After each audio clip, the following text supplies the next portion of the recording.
Rezerva Federale e Shteteve të Bashkuara vendosi të mbajë të pandryshuar normën bazë të interesit, ndërsa pret informacion të mëtejshëm mbi ndikimin e tarifave dhe ndërprerjeve të tjera të mundshme në ekonomi.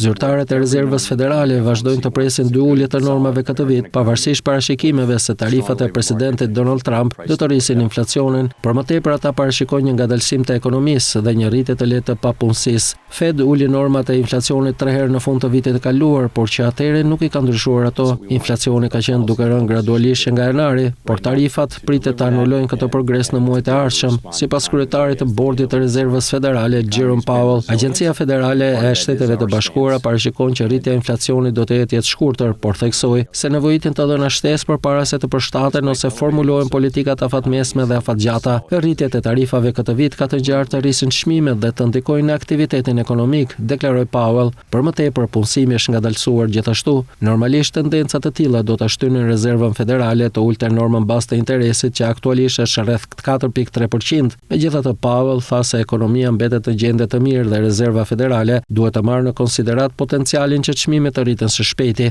Mund të shihni ndoshta një ngadalësim të vogël në tregun e punës, por asgjë shqetësuese në këtë kohë, deklaroi ai.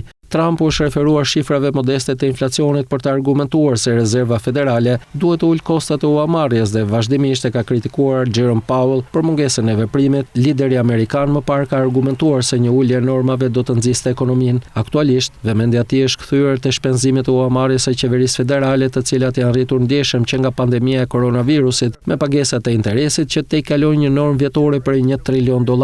Presidenti amerikan pretendon se nëse normat e interesit ulen me 2.5%, kjo do të përbënte një ulje të shpenzimeve të qeverisë për mbi $800 miliard.